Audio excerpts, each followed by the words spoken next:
भाई बंधुओं और छात्र छात्राओं, दिनकर जी को याद करना कहीं से ऐसा है कि इस देश की माटी की सुगंध का अनुभव करने देता है। और जब हम दिनकर जी को पढ़ते हैं तो निरंतर ऐसा लगता है कि हमारा इतिहास, हमारा भूगोल, हमारा दर्शन सब उनमें अभिव्यक्त होकर आता है और उसकी विभिन्न छटाएं दिखती हैं। चंद पंक्तियां मैं बाबा के प्रति निवेदित करना चाहता हूँ। स्वरचित वे चरण युगल जिनसे मिलती ऊर्जा प्रतिफल, इतिहास जहाँ लिखता पांडव कौरव के दल, वे चरण युगल जिनसे मिलती ऊर्जा प्रतिफल, इतिहास जहाँ लिखता पांडव कौरव के दल, वे नयन सजल जो बहती शोतस्विनी धारा कर कर दिया अमृत पी गए सभी हालाहल, स्मृति में जगमग छवि तांजल। और ऐसे महापुरुष, दिव्य पुरुष, विलक्षण अद्वितीय व्यक्ति का पौत्र होना अपने आप में सौभाग्य की बात है। हालांकि ये इसमें चुनौतियां बहुत ज़्यादा है। हम उस कसौटी पर शायद ही खड़े हो सकते हैं जो उनकी बड़ी कसौटियां हैं। कई यादों के चिराग रोशन है, ये तेरी याद है या रोशन। तो कई चीज़ें मेरे जब मैं उन पर बोलना चाहता हूँ तो मैं सोचता हूँ, मेरे मन में कई तरह की दुविधाएं होती हैं, द्वंद होता है कि मैं ये बोलूँ या ये बोलूँ। और इस चक्कर में कई चीज़ें छूट जाती हैं और कई गैर महत्वपूर्ण बातें बोल जाता हूँ और कई महत्वपूर्ण बातें छूट जाती हैं। लेकिन मैं रश्मि रथी थे क्योंकि ये गोष्ठी है 75 वर्ष हीरक जयंती रश्मि रथी थी। और ये ऐसा गौरव ग्रंथ है हिंदी का जो आप सोचिए कि इस ग्रंथ की क्या महत्ता है। इसके बारे में एक संस्मरण है दिनकर कि मैथिली शरण गुप्त और दिनकर जी दोनों राज्यसभा में साथ बैठते थे। तो अक्सर मैथिली शरण गुप्त जी कुछ न कुछ ऐसी टिप्पणी करने लगे बाद के दिनों में जिनसे उनको गहरी व्यथा होती थी। और वो कहते हैं, लिखते हैं कि मैं तो दद्दा के जूते में बैठने के लिए तैयार हूँ। पता नहीं क्यों दद्दा ऐसी कटुतापूर्ण बातें कहते रहते हैं। कुछ ना कुछ बात उनके दिन से जहरीली बात निकल जाती है और उससे उनको बड़ी व्यथा होती थी बाबा को। तो अब एक दिन उन्होंने कहा कि दिनकर जी को कहा, तू बिल्कुल चांडाल। तो बाबा ने कहा, ठीक है, आज से ये चांडाल इस बनियों को तंग नहीं करेगा। और यह बोलकर राज्यसभा में एप्लीकेशन आवेदन दिया और अपनी सीट बदलवा ली और मामा बरेलकर के पास करवा ली। फिर वो लिखते हैं कि मैं कुछ साहित्यिक मित्रों के बीच बैठा हुआ था और डॉक्टर नगेंद्र भी उसमें थे। तो मैंने कहा कि पता नहीं, मैं तो इतना आदर करता हूँ दद्दा का और इतना मेरे अंदर उनके लिए श्रद्धा का भाव है, फिर ऐसे दुर्भाग्य दद्दा के मुँह से कैसे निकलते। तो डॉक्टर नगेंद्र ने कहा कि अगर आपने रश्मि रथी नहीं लिखी होती तो दद्दा के अंदर ये भाव नहीं प्रकट होते। तो सोचिए, रश्मि रथी से जिसको प्रथम राष्ट्र कवि को अगर ईर्ष्या ध्वजित भाव पैदा हो रहे हैं तो उस काव्य का क्या स्तर है। रश्मि रथी, कुरुक्षेत्र और उर्वशी ये हिंदी काव्य की बृहत्त्रयी है। कुरुक्षेत्र में समतावादी विचार है और रश्मि रथी में सामाजिक न्याय की बात की गई है। उर्वशी तो श्रृंगार की पराकाष्ठा है। तो जिनके लिए अक्सर जब बातें होती थी तो कहते थे कि उर्वशी में द्वाबा और गोधूली है, जबकि कुरुक्षेत्र जो है वो विश्वास की वाणी है। अब मेरे एक मित्र हैं तो वो हिंदी के बहुत बड़े विद्वान हैं, हिंदी संस्कृत और अंग्रेजी के।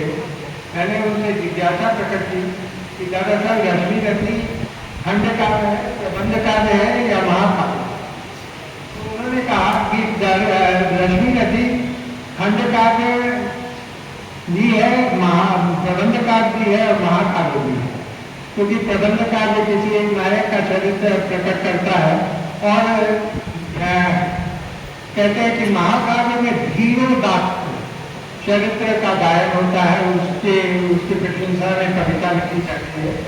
तो कर्ण उस स्तर से नहीं है जैसे राम है, भगवान राम तो राम ही है, लेकिन कर्ण आप सोचिए कि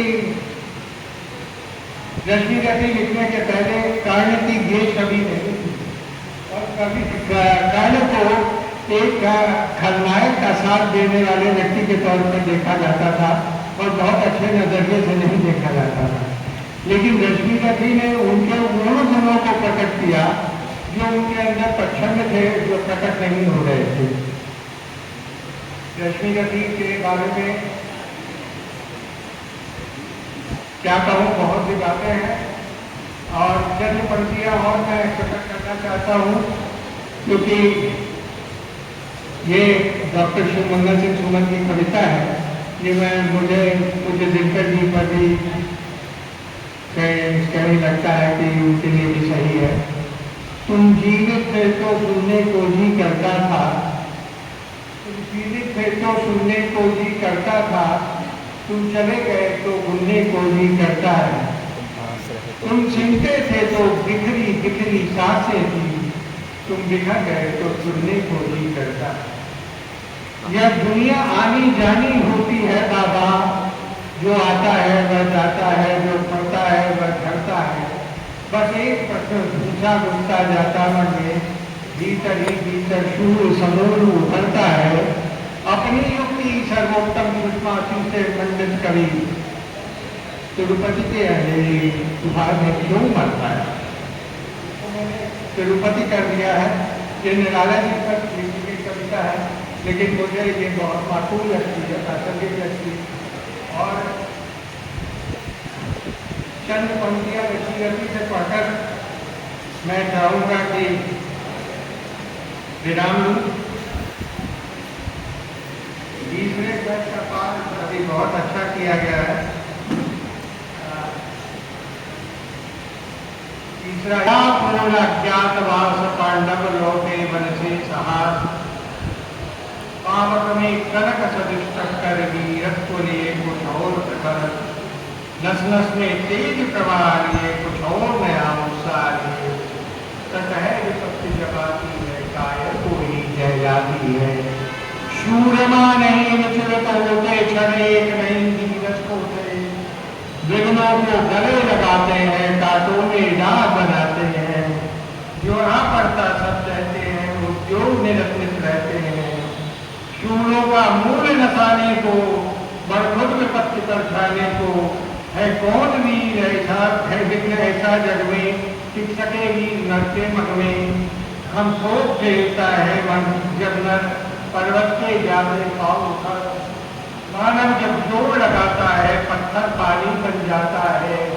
गुण बड़े एक से एक प्रकार छठे मानवों के भीतर, मैं धीमे जैसे लाली हूँ, वस्तिका भी जाली हो।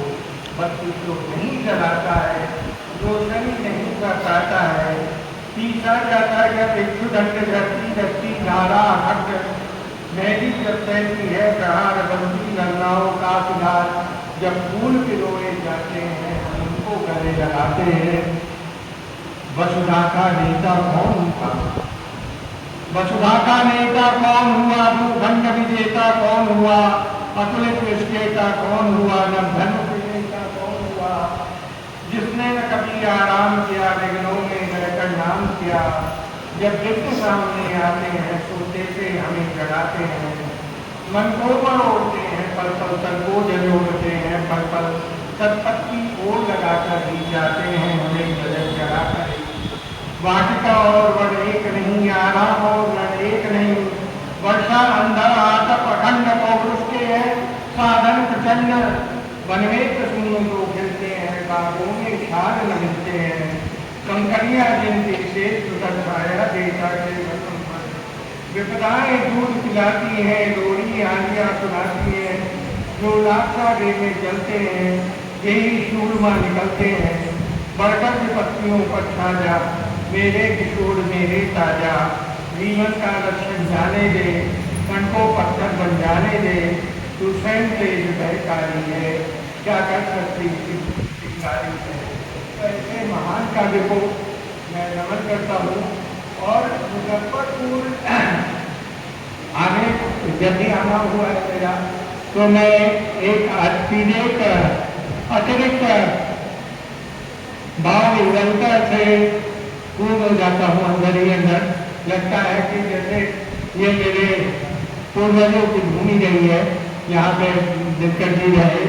मेरे पिताजी रामदयालु सिंह कॉलेज में प्रोफेसर थे, और एक श्रृंखला है जिससे हम लोग जुड़े हुए आगे की पीढ़ी के लोग, जैसे श्यामनंदन किशोर जी थे, कामेश्वर शर्मा जी थे, और आचार्य जानकी वल्लभ शास्त्री जी थे। उनके निधन के कुछ पश्चात केवल उनके दर्शनार्थ में आया था, और उसके कुछ ही दिनों बाद वो दिवंगत हुए। तो ऐसे सांस्कृतिक जागृति के शहर, और जहाँ लक्ष्मीपति का सृजन हुआ हो, वो प्रणम्य है वो शहर। मैं इस जगह को प्रणाम करता हूँ, लंगर सिंह कॉलेज को प्रणाम करता हूँ, और अपना आभार संजय पंकज जी और सनुप्रिया जी और सभी राजा कुमारी जी के प्रति निवेदित करता हूँ कि उन्होंने मुझे बुलाया और इस शानदार और सुंदर सभागार में आने का मौका मिला। जब भी ऐसा कोई और अवसर मिलता है, मैं अंदर से बहुत धन्य का कारण